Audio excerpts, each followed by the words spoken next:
पद्मेश 24/7 के माध्यम से हम जिले भर की पल पल की ताज़ा तरीन खबरों का प्रसारण करते हैं और दूसरे दिन यूट्यूब के माध्यम से भी आपको खबरें दिखाई जाती है। लेकिन यूट्यूब में प्रतिदिन की पूरी खबरें नहीं होती बल्कि चुनिंदा खबरें ही दिखाई जाती है। अगर आप जिले भर की संपूर्ण ताज़ा तरीन खबरें देखना चाहते हैं तो जल्द ही अपना पद्मेश डिजिटल सेटअप बॉक्स लगवाएं। सेटअप बॉक्स लगवाने के लिए संपर्क करें 07632240222 या फिर 8319969927।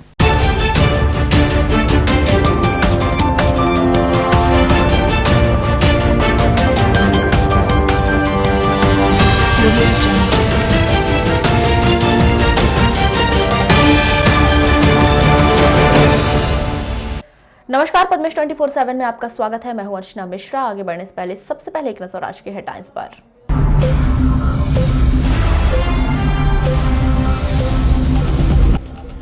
केंद्र सरकार की कर्मचारी विरोधी नीतियों के खिलाफ विभिन्न ट्रेड यूनियनों के कर्मचारियों ने की राष्ट्रव्यापी हड़ताल। कुम्हारी हत्याकांड का 24 घंटे के भीतर कोतवाली पुलिस ने किया खुलासा, आरोपी गिरफ्तार। अलग अलग घटनाओं में 6 से अधिक लोगों की मौत।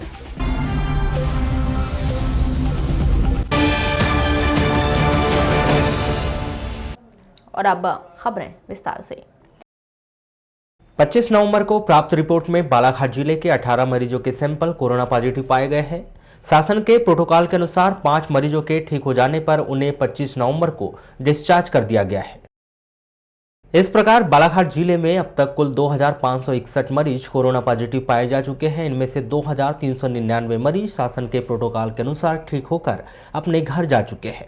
136 मरीजों का उपचार किया जा रहा है। 15 मरीजों को उपचार के लिए मेडिकल कॉलेज छिंदवाड़ा रेफर किया गया है और 11 मरीजों की मृत्यु हो चुकी है। अन्य जिलों एवं राज्यों में बालाघाट जिले के 322 व्यक्ति कोरोना संक्रमित पाए गए।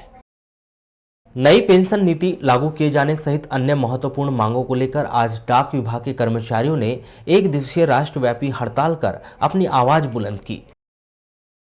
नगर के प्रधान डाकघर परिसर में धरना प्रदर्शन करते हुए उन्होंने सरकार को चेताने का प्रयास किया है। डाक विभाग के कर्मचारियों के इस एक दिवसीय राष्ट्रव्यापी हड़ताल का व्यापक असर नजर आया। प्रधान डाकघर सहित ग्रामीण क्षेत्रों में डाक व्यवस्था पूरी तरह से ठप नजर आई, जिसके कारण आमजन को परेशानियों का सामना करना पड़ा। इस एक दिवसीय राष्ट्रव्यापी हड़ताल के संदर्भ में अखिल भारतीय डाक कर्मचारी संघ के पदाधिकारी डी बनोटे का क्या कहना है, आइए जानते हैं। हड़ताल देश में जो सरकार है वर्तमान, उसकी कर्मचारी विरोधी नीतियों के खिलाफ है और इसमें डाक विभाग का जो अमला है, संगठन जमीनी स्तर का, वो तो विरोध कर रहा है। देश के बहुत सारे ऐसे कर्मचारी संगठन हैं जो इस समय आज 26 तारीख को सरकार के विरोध। हमारे डिपार्टमेंट की प्रमुख मांग ये है कि जो पुरानी पेंशन है वो बहाली होना चाहिए, जो नई पेंशन है वो बंद होना चाहिए। कर्मचारियों को जो अलाउंसेस पुराने मिल रहे थे उसमें कटौती नहीं होना चाहिए। जो खाली पद है वो भरे जाना चाहिए।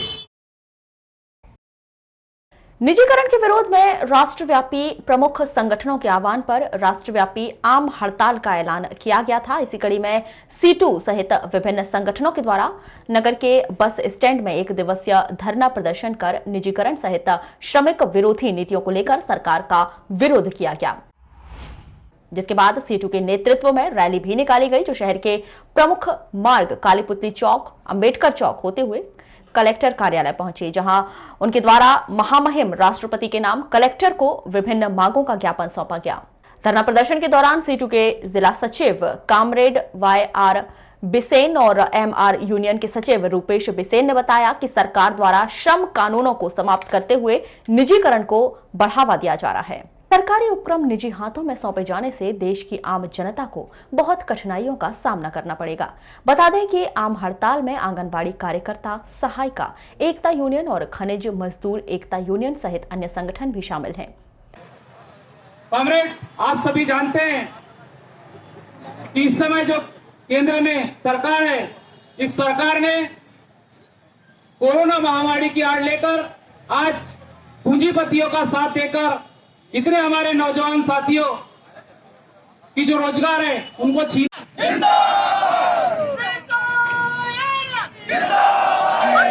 हम सब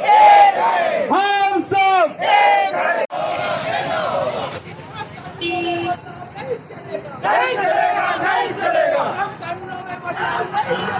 किसान विरोधी बिल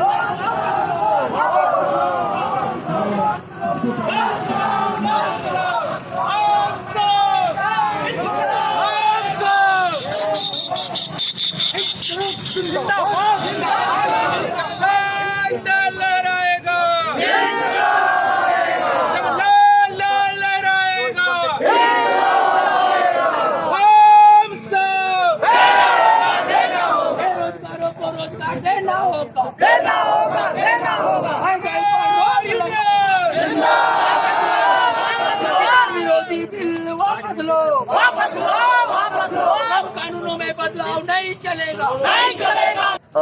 आज हम लोग सभी राष्ट्रव्यापी 10 संगठनों के आह्वान पर पूरे राष्ट्र में एकजुट होकर निजीकरण के खिलाफ जो सरकार वर्तमान सरकार है वे निजीकरण को बढ़ावा दे रहे हैं, उसके खिलाफ आम हड़ताल की घोषणा की है, जिसके तहत हम लोग बालाघाट बस स्टैंड में धरना प्रदर्शन कर रहे हैं और रैली के माध्यम से राष्ट्रपति को कलेक्टर के माध्यम से राष्ट्रपति महोदय को ज्ञापन प्रेषित करेंगे, जिसमें हमारी मांगे हैं कि सेल्स के नाम पे जो विक्टिमाइजेशन होता है उसको बिल्कुल भी विक्टिमाइजेशन ना हो, हमारे किसी भी कामरेड की नौकरी ना जाए, उसको सेल्स के नाम पे परेशान ना किया जाए। दूसरा कि हम गवर्नमेंट से ये मांग करते हैं कि जो भी दवाइयाँ हैं उस पर जीएसटी को जीरो किया जाए, जिससे कि दवाइयों की कीमत कम होगी और सभी आम नागरिकों को दवाइयाँ लेने में परेशानियाँ नहीं हो पाएगी। और तीसरा जो 8 घंटे का काम है, जो कि हम कई दिनों से मांग कर रहे हैं, ये 8 घंटे के काम को बहाल किया जाए, हम लोग को 8 घंटे की वर्किंग सुनिश्चित की जाए गवर्नमेंट ऑफ इंडिया और स्टेट ऑफ इंडिया के द्वारा, स्टेट ऑफ मध्य प्रदेश के द्वारा। कोतवाली पुलिस ने ग्राम बड़ी कुम्हारी के राजेंद्र उर्फ मुन्ना दमाहे की हत्या करने के आरोप में प्रेमचंद नकपुड़े बड़ी कुम्हारी निवासी को गिरफ्तार कर लिया है। इस व्यक्ति ने किस वजह से राजेंद्र की हत्या की स्पष्ट नहीं हो पाया है, जिसका खुलासा 27 नवंबर को कोतवाली पुलिस द्वारा किया जाएगा। बता दें कि 25 नवंबर को सुबह कोतवाली पुलिस ने मृतक राजेंद्र की लाश उसके खेत से बरामद की थी। इस व्यक्ति की गला घोंटकर हत्या करने के बाद उसकी लाश खेत में फेंक दी गई। 24 और 25 नवंबर की दरमियानी रात इस वारदात को अंजाम दिया गया था।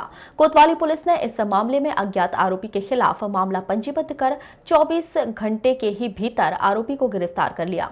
राजेंद्र दमाहे को प्रेमचंद नकपुरे के साथ अंतिम बार देखा गया था और लेन देन को लेकर कुछ विवाद भी उनका चल रहा था। फिलहाल घटना की वजह कोतवाली पुलिस के द्वारा स्पष्ट नहीं की गई है। 26 नवंबर को संविधान दिवस हड़ताली कर्मचारियों के नाम रहा, जहां वर्षों से लंबित अपनी विभिन्न मांगों को लेकर 10 केंद्रीय संगठनों के पदाधिकारियों कर्मचारियों के द्वारा गुरुवार को कामकाज ठप कर 1 दिवसीय हड़ताल की गई। इस हड़ताल के दौरान जहां हड़ताल में शामिल कर्मचारियों ने अपने संस्थान और कार्यालयों में ताला जड़ दिया, वहीं अपनी विभिन्न मांगों को लेकर केंद्र सरकार के खिलाफ जमकर नारेबाजी की। गुरुवार को आयोजित 1 दिवसीय हड़ताल में भारत सरकार के उपक्रम LIC, BSNL, विभिन्न राष्ट्रीयकृत बैंक, राष्ट्रीय डाकघर कर्मचारी, सीटू संगठन सहित अन्य संगठनों ने जहां निजीकरण का विरोध किया, इसी कड़ी में LIC कार्यालय के सामने JDIEU संगठन के पदाधिकारियों सदस्यों ने न्यूनतम वेतन लागू करने सहित अन्य मांगों को लेकर अपनी आवाज बुलंद की। 10 केंद्रीय संगठनों द्वारा पूरे देश में 2 लाख कर्मचारी हड़ताल में सम्मिलित हैं और हमारी 10-15 मांगों को लेकर यह आह्वान चल रहा है। और सबसे पहले हमारी पहले स्कीम है कि न्यू पेंशन स्कीम रद्द किया जाए, पुराना पेंशन स्कीम लागू किया जाए, FDI को वापस लिया जाए, IPPO का निर्णय वापस लिया जाए और हमारी जितनी केंद्रीय निजीकरण कंपनी उसको वापस लिया जाए। निजीकरण बंद करो, यह हमारा सबसे बड़ा जनहित समाज के लिए जनार्दनों के लिए नुकसान है। हम यही मांगों को लेकर पूरे 2 लाख कर्मचारी हैं पूरे देश में यह हड़ताल करने जा रहे हैं। वहीं BSNL के कर्मचारी भी 1 दिवसीय हड़ताल पर रहे, जिन्होंने कार्यालय परिसर में केंद्र सरकार की नीतियों के खिलाफ जमकर नारेबाजी की, जहां उन्होंने केंद्र सरकार को कर्मचारी विरोधी सरकार बताते हुए केंद्र सरकार पर प्राइवेट कंपनियों को लाभ पहुंचाने का आरोप लगाया। हम 3-4 साल से मांगों की लड़ाई लड़ते जा रहे हैं, लेकिन गवर्नमेंट अनसुनी कर रही है। हमारे यहाँ विगत कई दिनों से बिल्कुल 4G स्पेक्ट्रम, पेंशन रिवीजन और अभी वर्तमान में जो हमारा पे रिवीजन है, इसके लिए हड़ताल करके थक गए और हम लोगों की बार बार पे काटते जा रही है गवर्नमेंट, लेकिन कोई ध्यान नहीं दे रही है। गवर्नमेंट का एक ही उद्देश्य है कि प्राइवेट कंपनी को बढ़ावा देना। हमारा कहने का मतलब है कि अभी जो आदमी काम कर रहे हैं उनको आप पैसा नहीं दे रहे हैं और बाकी सब लोगों को जो किसान मजदूर है उनके खाते में पैसे डाल रहे हैं। तो ये कर्मचारी विरोधी सरकार है, हमको इससे लड़ना ही पड़ेगा, चाहे जैसी भी हो। बिल्कुल। वहीं राष्ट्रीयकृत बैंकों के कर्मचारियों ने भी अपनी विभिन्न मांगों को लेकर एक दिवसीय हड़ताल कर विरोध जताया। इस हड़ताल के चलते जिले के विभिन्न राष्ट्रीयकृत बैंकों का कार्य भी ठप नजर आया। जहां अधिकारी वर्ग इस हड़ताल में शामिल नहीं हुए, बैंकों में कामकाज न होने के कारण आमजन को दिक्कतों का सामना करना पड़ा। देखिए, आज जो हमारी बैंक की यूनियन जो है AIBEA का कॉल है कि जो मुख्य मांगे हैं उसमें यह है कि भाई जो सरकार बैंकों का प्राइवेटाइजेशन कर रहा है उसका विरोध करना है, और इसके अलावा भी कई मुद्दे हैं जिसमें से जैसे मिनिमम सैलरी और निजीकरण का विरोध, मर्जर का विरोध, सरकारी बैंकों को संगठित करना और जो बड़े कॉरपोरेट NPO हो रहे हैं उनके खिलाफ सरकार का कदम उठाने के लिए आह्वान किया गया है। ऐसी कुल कितनी मांग है? ऐसी कुल 13 मांगे हैं जो हमारा जो स्ट्रक्चर एजेंडा दिया है यूनियन वालों ने उसमें है। तो मुख्य AIBE का कॉल है और बाकी जो दूसरे हैं उनका भी सपोर्ट है इसमें। तो इस तरीके से हमारा ऑल इंडिया में चल रहा है। ऐसे कितने कर्मचारियों के पूरे इंडिया में जो हड़ताल पे हैं? लगभग बैंकिंग इंडस्ट्री का देखेंगे तो लगभग 20 करोड़ के ऊपर एम्प्लॉई इसमें विरोध। केंद्र सरकार ने मना किया था कि हड़ताल ना करेंगे कर्मचारी। नहीं, तो हड़ताल के विरोध में ही सभी पूरा ये नियमों का पालन करते हुए विरोध कर रहे हैं, इसीलिए आज कोई रैली वगैरह नहीं है, परंतु ये कामकाज ठप है। इसी वजह से जहरीली वस्तु का सेवन करने से बेहोशी की हालत में जिला अस्पताल में भर्ती एक महिला की मौत हो गई। मृतिका गायत्री कटरे 22 वर्ष, ग्राम मंगेझरी, थाना बारिसोनी निवासी है। जिला अस्पताल पुलिस ने इस महिला के शव का पोस्टमार्टम करवाकर शव परिजनों को सौंप दिया है। जानकारी के मुताबिक गायत्री कटरे ने 24 नवंबर को उस समय जहरीली दवा का सेवन कर लिया जब परिवार के सभी सदस्य खेत गए हुए थे, जिसकी जानकारी लगने पर तत्काल महिला को बारिसोनी के अस्पताल लाया गया, जहां से उसे जिला अस्पताल रेफर किया गया, जहां उसने आज दम तोड़ दिया। कटंगी पुलिस ने 20 दिन से लापता युवक की लाश उसी के ग्राम के खेत के कुएं से बरामद की है। मृतक युवक कमलेश वासनिक 27 वर्ष, मानेगांव, थाना कटंगी निवासी है, जिसकी कुएं से डूबने से मौत होने की संभावना व्यक्त की गई है। प्राप्त जानकारी के अनुसार कमलेश मानसिक रूप से पीड़ित था, जिसका इलाज नागपुर में किया जा रहा था। 5 नवंबर को कमलेश अपने घर से बाल कटवाने घर से निकला था, लेकिन वापस वह घर नहीं लौटा, जिसके बाद परिजनों के द्वारा खोजबीन की गई, किंतु युवक का कहीं पता नहीं चलने पर परिजनों के द्वारा कटंगी थाने में गुमशुदगी की रिपोर्ट दर्ज करवाई गई थी। 25 नवंबर को पुलिस ने मानेगांव निवासी तिलक चंद निकोशे की खेत से उसकी लाश बरामद की गई। पुलिस के द्वारा मामले की जांच की जा रही है। केंद्र शासन द्वारा प्रस्तावित विद्युत क्षेत्र के निजीकरण और अन्य नीतियों के विरोध में Madhya Pradesh united forum for power employees and engineers association द्वारा 26 नवंबर से आंदोलन का शंखनाद किया गया है। गुरुवार को किए जा रहे राष्ट्रव्यापी आम हड़ताल के अंतर्गत Madhya Pradesh united forum for power employees एवं इंजीनियर एसोसिएशन से जुड़े अधिकारी कर्मचारियों द्वारा काली पट्टी लगाकर कार्य करते हुए विरोध प्रकट किया गया। वहीं शाम को एसोसिएशन द्वारा निजीकरण के विरोध में नारेबाजी करते हुए विरोध जाहिर किया गया। इस दौरान एसोसिएशन के अध्यक्ष कार्यपालन अभियंता लक्ष्मण सिंह वल्के ने बताया कि विद्युत विभाग में निजीकरण नहीं होना चाहिए। निजीकरण के विरोध में केंद्रीय संगठन की जैसी कार्य योजना रहेगी, उसके तहत आगे भी विरोध जाहिर किया जाता रहेगा।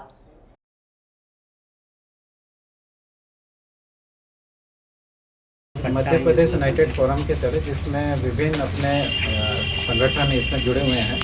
अपने इंजीनियर्स एसोसिएशन जुड़ा हुआ है, अपने फेडरेशन संगठन जुड़े हुए हैं और भी अपने जनता यूनियन संगठन जुड़े हुए हैं और भी अपने आउटसोर्स सभी तरीके के जो अपने कर्मचारी के संगठन इसमें जुड़े हुए हैं। आज हम जो केंद्र शासन की जो प्रस्तावित जो निजी अपने विद्युत वितरण कंपनियों के निजीकरण का जो प्रस्ताव है, इसके विरोध में आज हम लोग अपना विरोध प्रदर्शन कर रहे हैं।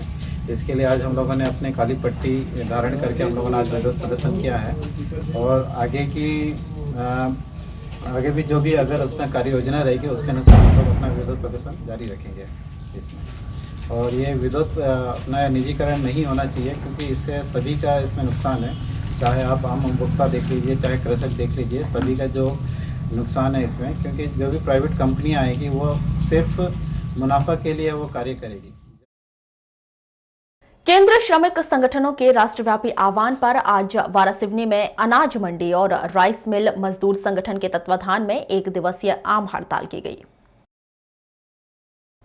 अनाज और कृषि उपज मंडी प्रांगण में विरोध स्वरूप धरना प्रदर्शन कर रैली का आयोजन किया गया है। यह रैली नगर के प्रमुख मार्गों का भ्रमण करते हुए तहसील कार्यालय पहुंची, जहां प्रधानमंत्री के नाम अनुविभागीय अधिकारी संदीप सिंह को ज्ञापन सौंपा गया। इस हड़ताल के दौरान संगठन पदाधिकारियों ने केंद्र और राज्य सरकार पर जमकर निशाना साधा। वहीं सरकार से भी जायज मांगों को पूरा किए जाने की मांग की गई।